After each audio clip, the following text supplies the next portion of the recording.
there are times in your life when you're not going to be happy. And then what are you going to do? Your goal is demolished. And there are going to be plenty of times in your life when you're not happy. There might be years. And so it's a shallow boat in a very rough ocean.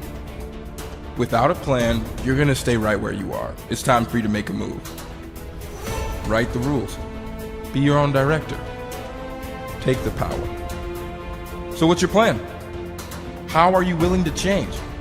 What is it that you're going to do to make a difference? Make today different than it was yesterday? What actions are you willing to take? The least we can do is consider what we've done and individually, collectively do the best we can to try and turn this thing around. I blame no one. I look in the mirror. On the other side of it, what an opportunity we have, because tomorrow's the first day of the rest of our lives. So what an opportunity we have. For far too long, you've allowed the volume of your past misfortunes, your past setbacks, and your past failures to play way too loudly in your speaker of life. I need you to turn down your past failures and make room to turn up your future success. You have got to change the way you think. It is the whole determining factor of where you go in life. We are all where we are today because we thought ourselves to this position. If you don't like the position, think yourself out of it. You know what passion is? Passion is an emotion. It's an emotion without an action. Passion will get you nowhere. Inner drive will get you nowhere unless you act on it.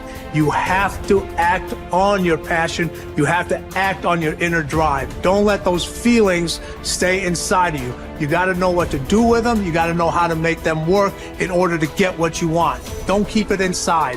And so embrace the fact that you're going to have to sacrifice and suffer to some extent. Once you've embraced that it's going to happen, it's almost not that bad. Push yourself, get it done, make it happen. Stop looking for external motivation and start building that fire inside of you. Start adding more logs, more petrol to those flames every single day. And when that thing tells you to quit, you look at it in his eye and say, I ain't going nowhere. I will break you before you break me. You will not defeat me. You will not destroy me.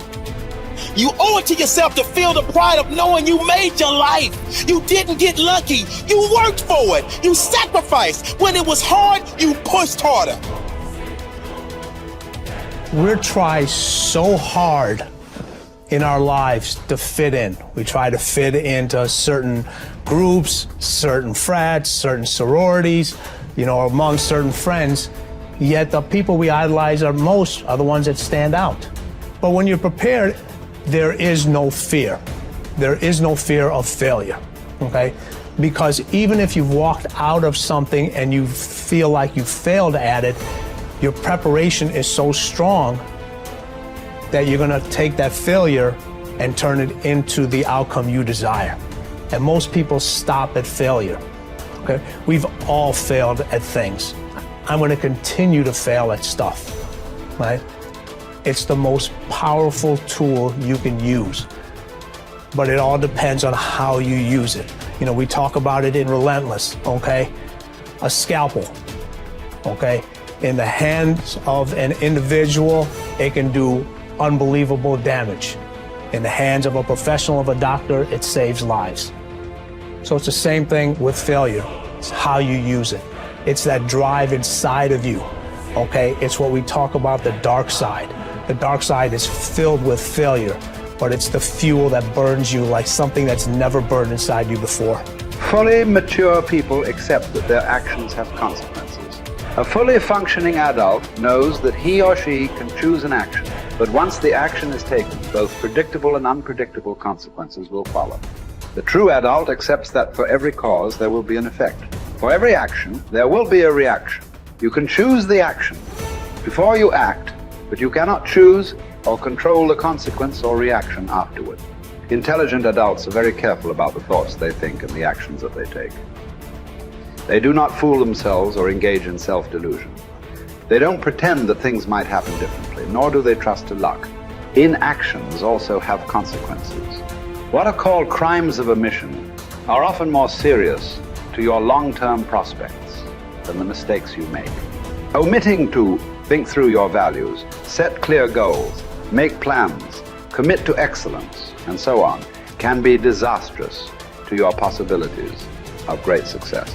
The starting point of success is the acceptance of reality. What cannot be cured must be endured. Often people will come to me with challenges they are facing, and I will ask them this simple question: is this a problem or is this a fact? If it's a problem, it's amenable to a solution. There is something that you can do to change it.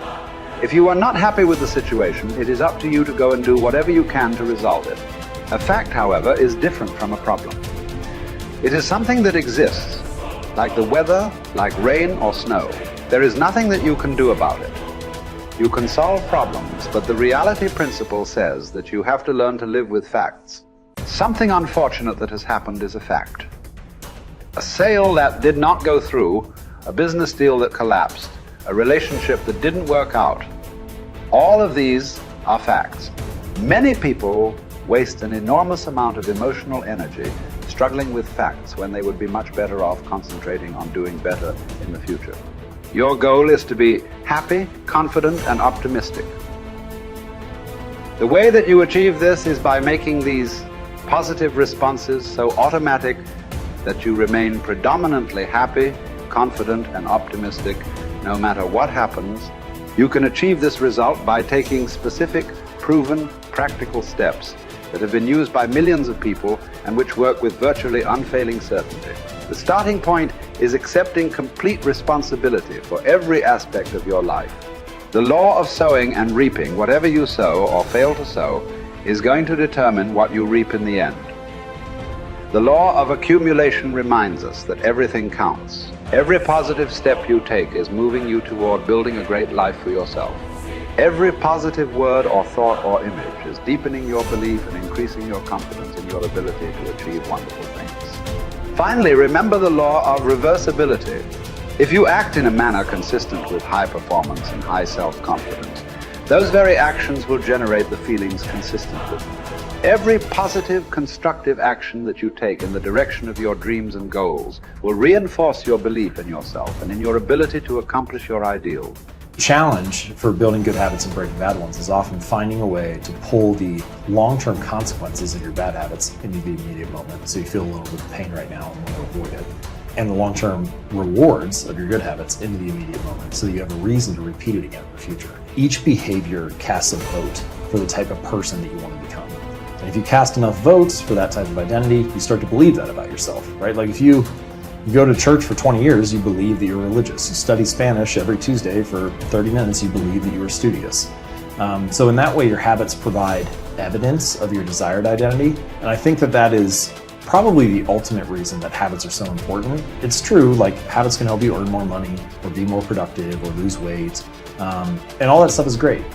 But in addition to the external results that habits provide, they also shape your sense of self. They are the engine or the avenue through which you learn to believe things about yourself.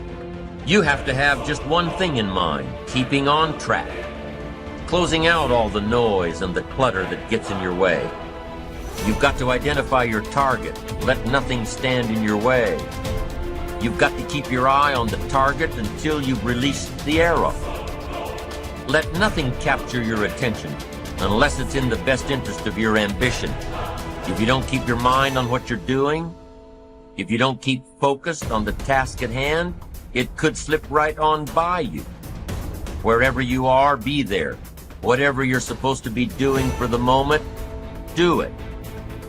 You can't be thinking of everything you have to do at one time, all the time. You have to concentrate on just one thing at a time. One project, one job. You have to take it one task at a time and complete it. Do what you've set out to do. Keep your mind only on that one task. Why? If you don't, you won't accomplish anything. Concentration takes a lot of discipline. It takes a lot of discipline to demand privacy, to keep the do not disturb sign on your door while you're in the middle of an important job. It takes a lot of discipline not to answer the phone every time it rings at home. That's why they make voicemail and answering machines, so you don't have to answer the phone every time it rings. Your family will appreciate an uninterrupted dinner hour. Your night work will get done a whole lot faster. Concentrate on the work at hand and demand of yourself the discipline to stay focused.